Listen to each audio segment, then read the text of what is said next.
everybody, if you're not sure what to do right now. I am Cookie Masterson, and I shaved my nipples for this, so let's hurry before it grows back. Like, we need to get moving now. Just you? Great. Looks like I'll have to do all the heavy lifting. And today's wrong answer of the game is being brought to you by... Flavored eye drops. Why let your mouth have all the fun? Flavored eye drops. Sniff out our sponsor's wrong answer of the game, and you'll end up with a great prize and serious cash. And so it begins. Get ready, time for question. One. Okay, to get things started, Eat, Pray, Die. Which of these Julia Roberts characters would Jack the Ripper have been most likely to savagely murder? Erin Brockovich, Vivian Ward, Tess Ocean, or Liz Gilbert?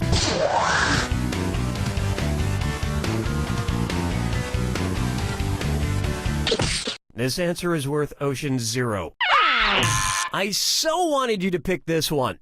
Vivian Ward is the name of the prostitute Julia Roberts plays in Pretty Woman, and almost all of serial killer Jack the Ripper's alleged victims were female prostitutes, so he'd probably have just loved to murder her. I can see it now. He'd open the box with his knife in it, she'd reach in and he'd playfully shut it, snapping her fingers. She'd laugh, he'd laugh, then he'd kill her. Oh, Mama, gonna tell you what I'm gonna do. Say it so. Let's try If I Only Had a Brain Trust. Suppose the Scarecrow from The Wizard of Oz faced off against the Wicked Witch of the West in a public debate. If he wanted to use a straw man argument against her, what might he do? Attack the Wicked Witch's character rather than the issues? Misrepresent the Wicked Witch's position on the issues? Prove the Wicked Witch wrong using statistical data? Or interrupt the Wicked Witch before she finishes? No, but it does seem like just the kind of thing the Scarecrow would do. That guy was an ass. Where's that confounded right answer? A straw man argument purposefully misrepresents an opponent's position in order to strike it down.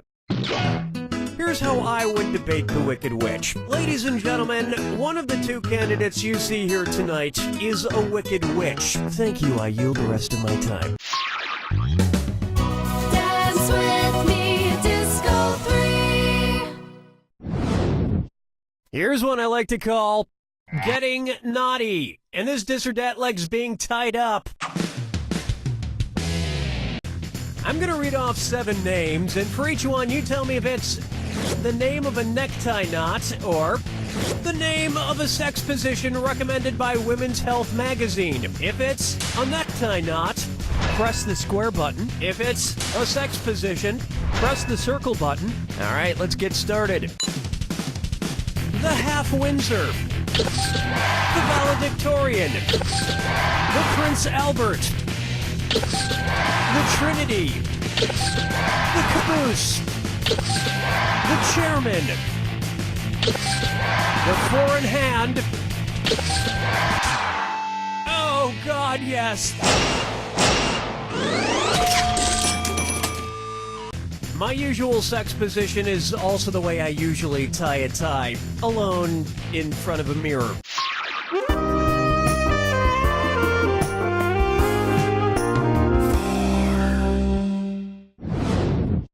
Why not try Shop Till Everyone Drops? Say at Christmas time, every single item at your local mall sells out. According to a popular grim fairy tale, which of these stores has the best chance to be magically stocked overnight by hardworking elves? Foot Locker, Radio Shack, Victoria's Secret, or Lens Crafters? Get out of here! Seriously, get out of here. Next time, try this. In the grim fairy tale, The Elves and the Cobbler, a poor shoemaker is given some much-needed help by elves who appear in the middle of the night. And while the shoemaker made a nice profit, the elves were trampled to death on Black Friday.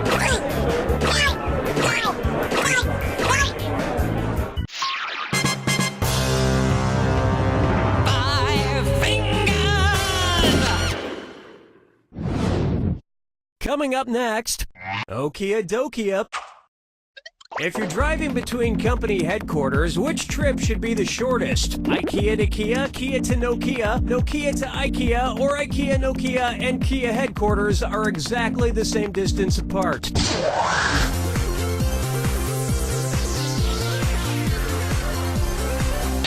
Oh, I'm gonna enjoy this. Want to see the answer? Nokia is based in Finland, and IKEA is based right next door in Sweden. Kia is based in South Korea. Whether it's phones, furniture, or cars, if it's got Kia in the name, you know it's gonna be cheap. I mean inexpensive. Inexpensive! That'll wrap up round 1, and you haven't even broken a sweat. Remember, in round 2, every question is worth double. Let's get back to the action.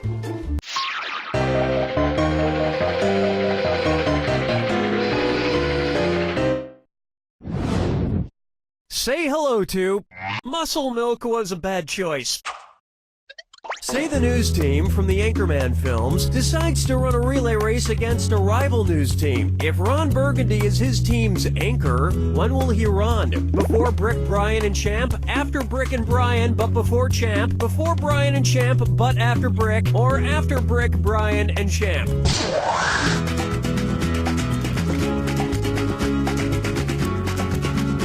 Not much time left. No. Let me show you something. In a relay race, the anchor, usually the fastest runner, goes last. And they would probably promote the race so incessantly that by the time it actually took place, you wouldn't be that interested in seeing it anymore. Question 7. Get up and shake your monkey bang. Here we have, guess who's Dak? Dak again. You know, I'm not an optimist, but I have to say, I feel like things have been going pretty well with the game so far. Son Daddy forgot about me. Oh no, my old ventriloquist puppet, Billy O'Brien. One's made of skin, one's made of wood, so who's the dummy? Not me. Billy, the whole creative team here decided to not include you in this game because you're too much of a troublemaker. Troublemaker? Me? No, I just got back from traveling the world, studying all the profound teachings of titular world spiritual leaders. For instance, which titular religious group was founded by someone with the last name of Smith? Protestants, Episcopalians, Trustitarians, or Nornuns?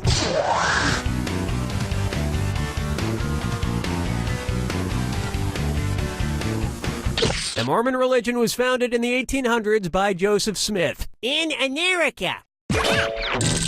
So, which was your favorite religion you studied? Well, I particularly like the ones that treats about reincarnation. Someday, I hope to come back as a beautiful coffee table. Follow me down to the sea. May I introduce Orcas 11. Say I wanted to go around freeing the killer whales from every SeaWorld location in the world. How many separate rescue missions would I need to go on? 3 rescue missions, 4 rescue missions, 5 rescue missions, or 6 rescue missions?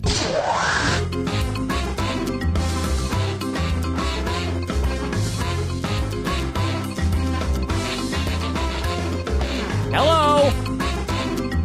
Well, look who's wrong now. The correct answer is, there are 3 SeaWorlds, one in San Diego, one in San Antonio, and one in Orlando. So you would need to go on 3 separate rescue missions. Well, that sounds like a lot of traveling. Maybe I'll just pay that kid from Free Willy to do it. Something tells me he could use the cash.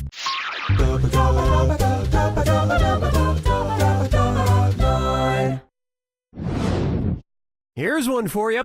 Kangaroo, Peanuts, Albert Einstein, or Uranus? Kangaroo, peanut, Albert Einstein, or Uranus.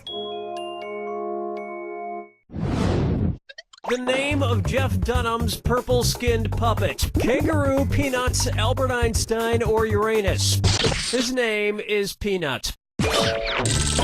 I have to admit, people who talk through ventriloquist puppets kind of creep me out. That you talk through me. Quiet, Billy. Stop trying to get me to kill people. Whoa, now you're creeping me out, man.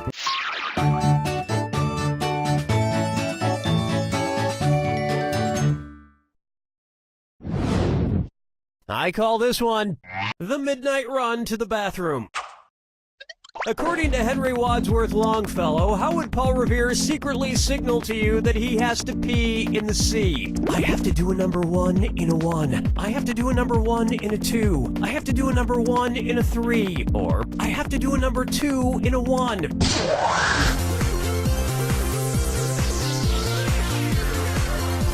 Watch the clock.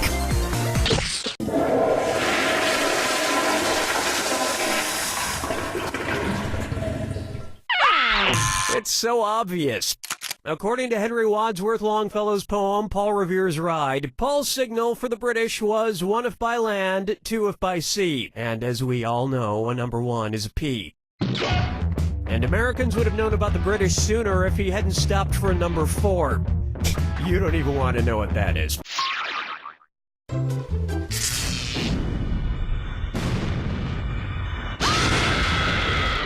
Welcome to the attack. When you see 2 clues that match, press the X button. 2,000 if you're right, but you lose 2,000 if you're wrong. And of course, remember the clue. It's gotta be a match that fits this clue. This plus this equals that. What new thing do these combine to make? Good luck.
There it is! It's important what you add together. For example, I crossed a Wolverine with a baboon and wound up with what I'm calling a Wolveroon. Don't worry, I brought a strong lock to the cage. I have it right here in my hand.